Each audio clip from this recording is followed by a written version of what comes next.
Hey guys, welcome back to my channel. Today's tutorial is a nude soft cut crease, but don't let the words cut crease put you off. As you can see, it's a very subtle look with some definition between the mobile eyelid and the socket. So I've already done my base makeup. I've started off by using Benefit's Professional Matte Rescue Gel, and then I've gone in with the Coverage Foundation by The Ordinary and I've mixed a couple of shades together. For eyes, I'm going to be using Pure Cosmetics Soiree Diaries eyeshadow palette, and it contains a lovely mix of matte, satin and shimmer, all in neutral hues. So these have been designed so you can use them vertically in colours of 3, but obviously you can mix and match the colours. I'm personally going to use a mix. I'm using Private Party first on a flat shaded brush and I'm pushing that over the entire mobile eyelid. I found there to be a little bit of fall down with the matte shades, but that's okay because they're the lightest shades anyway, so it doesn't really make a difference to your makeup. So that's my base colour and I'm going to come back to this in a little while. Next colour I'm going in with is called Gala, and I'm going to apply that using my MAC 286 Duo Fibre blending brush. This is slightly tapered, so it's a great one to work through the crease because the tapered bristles fall into your natural socket line. So for me this works as a great nude colour, but it does take some building up for it to be visible. I know some of you will be thinking, well then why don't you just go in with something that's slightly darker, but because we really want to get that natural nude appearance to the eye, we want something that's very close to the skin tone. That's going to be our transition shade, and then we will go in with something that's ever so slightly darker and build up on it. It's definitely about being patient and going for subtlety when you're going for a nice natural looking eye. If we start with a shade that's too dark to begin with, we're not going to get the look that we're trying to achieve. So trust me when I say just keep layering that nice light product that's barely visible. Now I'm going to mix together Splurge and Snazzy, and on a small crease brush I'm working that through the socket and I'm tapping off all the excess product onto the back of my hand so there's barely anything on the bristles. And with the lightest touch, I'm barely touching the skin, but I'm working that directly through the socket. So let those bristles just very lightly sink into your socket bone, where your eye naturally creases, and very lightly work your brush backwards and forwards in a window wiper motion through that socket to build up the colour. I'm then reapplying the tiniest amount of that eyeshadow, mixing the two shades together, again tapping off on the back of my hand and using a very light hand to work that through the socket. How much you apply is completely up to you. You need to stand back from the mirror, look at your face and decide if you need it to be a tiny bit heavier. I'm under a lot of strong lighting, so my eye is definitely going to take a lot more eyeshadow than yours will need in natural daylight. If you don't have this palette, any matte eyeshadows will do. Just look for some that are nude, beige, taupe. Just try to use something that's a neutral tone. I'm now going to build it up one last time, again using very light hand and very little pigment. This technique is also a great way to learn to blend eyeshadows. For example, when you're going with too much pigment on your brush, you often find it's a lot harder to blend out. Doing more passes of subtle washes of colour will allow you to create a nice blend. I'm now going back to my flat shaded brush and Private Party, which is the first colour we ever applied, and I'm reapplying this to the mobile eyelid. This time I'm keeping it to the inner half of that mobile eyelid. We want to press this colour up to where the crease is, and this is what's going to give us that soft cut crease appearance, so we get a nice definition between the mobile eyelid and the socket line. Then I'm going in with Socialite, which is a slightly more peachy tone, and I'm going to work this on the outer half of that mobile eyelid and again taking it up to where the socket line is.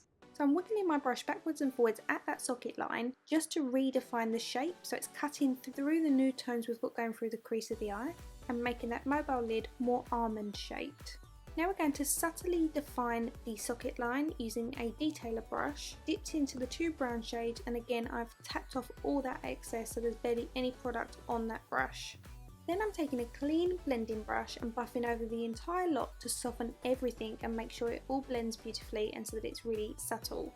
For liner, I'm taking Inglot's Duraline. This is a mixing medium which allows you to turn any eyeshadow into an eyeliner. I'm using Snazzy to create the eyeliner. You can either scrape some off of that onto a separate palette, or you can mix it directly onto the eyeshadow, but do it in the corner because it can harden your eyeshadow. And you only need 1 drop of Duraline to create this. The consistency you're looking for is something quite creamy. If it's too runny, it will be really wishy-washy on the eye and you'll need to layer it up in order to get that opacity.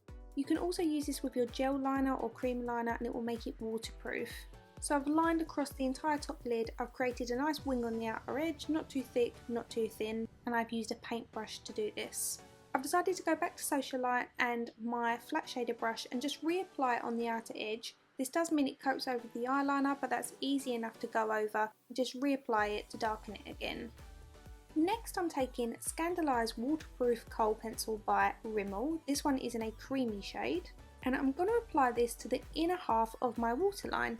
Then I'm taking my Inglot AMC gel liner in the shade 89, which is a nice brown, and I'm using this to tight line, so I'm blinking onto my brush and I'm coating all underneath to get rid of any of the fleshy tones, and this is going to help to just make that liner look more perfect. Then I'm taking that along the waterline on the outer half of the eye. For brows, I'm filling them in with my Diego Della Palma brow pencil in number 13. This is the darkest shade that they do in the high precision brow, so if your brows are naturally darker than mine, then this brow pencil probably wouldn't be for you. But if, like me, your brows are a mid-tone brown with an ashy appearance to them, then this is definitely a great pencil for you. Mascara is the same one I've used the last couple of tutorials. It's by Lancome. It's my new favourite. As I said previously, I love the wand. I love multi-bristle wands. They're my favourite to apply mascara. I love the formula. It doesn't flake or smudge. So if you love drama and volume to your lashes, then this is definitely a great mascara. You can see instantly it really opens your eyes. I'm only applying one coat to my top and bottom lashes as I'm going to be applying some falsies. I decided to apply some splurge underneath my lower lashes on my small detailer brush. Ideally apply it before your mascara because it is easier. Then I'm going in with these falsies by Backstage Beauty. These ones are called Beverly Hills. I've applied some duo glue to them and allowed them to go tacky. I then grasp the lashes at each end. I place them on top of my own lashes and give them a little wiggle at the root, and they're on. These are so beautiful. They're really nice and fluffy. They're not too over the top. Obviously you don't have to wear false eyelashes. It's completely up to you. You can just apply a couple of coats of mascara and be done with it. I'm going to finish my face. I'm going to start off by applying some Nourishing Lip Polish by Pixie. I'm going to add a small amount of contour to my face using the Pure Cosmetics Contour Diaries. I'm using a lighter shade in this palette as I want it to be quite subtle. I'm going to apply this into the hollows of my cheeks using my 127 brush by Zoeva. This will just subtly define your cheekbones. I'm going to use the lighter shade in the palette to set my under eyes. I've not used any concealer, but I didn't set my foundation in case I had any fall down. This is just going to help to brighten under the eyes and just set everything in place. And I'm using a Mini Miracle Complexion Sponge by Real Techniques. I'm now going into the warm shade in this palette and I'm going to use this as a bronzer. So I'm applying it around my forehead. This is where the sun would naturally hit. And I'm also applying it just above where I applied the contour. So the contour goes into the hollows of the cheeks. Above that is the bronzer, and then above that is the highlight. For blush, I'm using the Nude Spectrum palette by Zoeva. I've chosen this as it's neutral in tone. I want to keep everything in that same nude hue. So I'm applying this just over where the apple of the cheek is and pulling it backwards. As you can see, it's very, very subtle, but that's exactly what we're going for.